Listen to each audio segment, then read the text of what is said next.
Istilah filsafat berasal dari bahasa Yunani, philosophia, tersusun dari kata philos yang berarti cinta atau philia yang berarti persahabatan, dan kata sophos yang berarti kebijaksanaan, pengetahuan, dan keterampilan. Filsafat merupakan proses dan produk berpikir manusia yang mencakup pemikiran teori tentang Tuhan, alam semesta secara keseluruhan yang mencakup kehidupan manusia di dalamnya. Sistem filsafat, menurut Louis of Katzoff, adalah kumpulan ajaran yang terkoordinasikan. Tahu kan teman-teman bahwa Pancasila sebagai sistem filsafat sudah dikenal sejak para pendiri negara membicarakan masalah dasar filosofis negara atau filosofis Grundslag dan pandangan hidup bangsa atau Weltanschauung. Ada dua pendekatan yang berkembang dalam pengertian filsafat Pancasila, yaitu Pancasila sebagai genetivus objektif dan ada Pancasila sebagai genetivus subjektivus. Menurut Noto Negoro, jika ditinjau asal-muasalnya, maka Pancasila memenuhi syarat 4 sebab kausalitas, yaitu yang pertama, kausa materialis atau asal mula bahan. Bangsa Indonesia adalah bangsa sebagai asal dari nilai-nilai Pancasila. Hakikatnya, nilai-nilai yang merupakan unsur-unsur Pancasila digali dari bangsa Indonesia yang berupa nilai-nilai adat istiadat, kebudayaan, serta nilai-nilai religius. Yang kedua, yaitu kausa formalis, yaitu asal mula bentuk. Hal ini dimaksudkan bagaimana asal mula bentuk atau bagaimana bentuk Pancasila itu dirumuskan sebagai termuat dalam pembukaan Undang-Undang Dasar 1945. Yang ketiga yaitu kausa efisien atau asal mula karya. Kausa efisien itu asal mula yang menjadikan Pancasila dari calon dasar negara menjadi dasar negara yang sah. Yang keempat yaitu kausa finalis atau asal mula tujuan. Pancasila dirumuskan dan dibahas dalam sidang-sidang para pendiri negara, tujuannya adalah untuk menjadikan dasar negara. Yang kedua yaitu Pancasila sebagai genetivus subjektif, yaitu artinya nilai-nilai Pancasila dipergunakan untuk mengkritisi berbagai aliran-aliran filsafat yang berkembang baik untuk menemukan hal-hal yang sesuai dengan nilai-nilai Pancasila maupun untuk melihat nilai-nilai yang tidak sesuai dengan nilai-nilai Pancasila. Nah, sebagai suatu sistem filsafat atau pandangan dunia, Pancasila sendiri merupakan satu kesatuan. Pancasila sendiri terdiri dari 5 bagian sila, yang dimana masing-masing dari sila tersebut mempunyai asas dan fungsinya masing-masing, yang merupakan rangkaian atau satu tujuan, yaitu masyarakat yang adil dan makmur.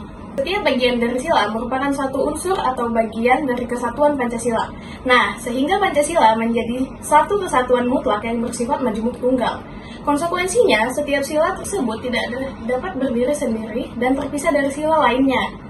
Menurut Amran, pada tahun 2017, nilai-nilai filsafat yang terkandung dalam sila-sila Pancasila mendasari seluruh peraturan hukum yang berlaku di Indonesia, yang artinya nilai ketuhanan, kemanusiaan, persatuan, kerakyatan, dan keadilan harus mendasari seluruh peraturan perundang-undangan yang berlaku. Pancasila sebagai sistem filsafat mengalami beberapa dinamika. Yang pertama, pada era pemerintahan Soekarno, Pancasila sebagai sistem filsafat dikenal dengan istilah filosofis Grundslag. Gagasan ini merupakan filosofi Soekarno atas rencana berdirinya negara Indonesia merdeka. Yang kedua yaitu pada era Soeharto. Pada era ini, kedudukan Pancasila sebagai sistem filsafat berkembang ke arah yang lebih praktis atau biasa disebut dengan Weltanschauung, yang artinya filsafat Pancasila tidak hanya bertujuan mencari kebenaran dan kebijakan, tetapi juga digunakan sebagai pedoman untuk sehari-hari. Yang ketiga, pada era reformasi. Di era ini, Pancasila sebagai sistem filsafat kurang terdengar resonansinya.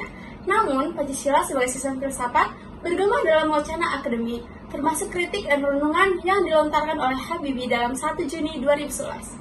Menurut buku yang ditulis oleh Arman pada tahun 2016, mengatakan bahwa Pancasila semakin jarang diucapkan, dikutip, dibahas baik dalam konteks kehidupan, ketatanegaraan, kebangsaan, maupun kemasyarakatan.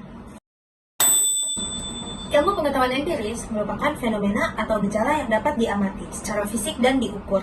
Fokusnya adalah pada aspek-aspek yang dapat diuji secara empiris seperti fenomena alam, perilaku manusia, atau fenomena sosial.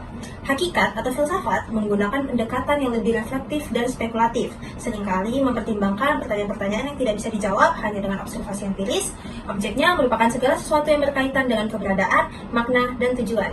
Intinya adalah ilmu pengetahuan empiris menghasilkan pengetahuan yang konkret dan terukur, sedangkan filsafat menghasilkan wawasan tentang makna dan kebenaran yang lebih mendasar, yang mungkin tidak selalu bisa diukur. Kesimpulannya, Pancasila sebagai sistem filsafat penting agar dapat tercipta sebuah pertanggungjawaban yang rasional dan mendasar mengenai sila-sila dalam Pancasila sebagai prinsip-prinsip politik, serta agar dapat dijabarkannya lebih lanjut sehingga sebuah Pancasila menjadi sebuah pedoman operasional dalam penyelenggaraan sebuah negara.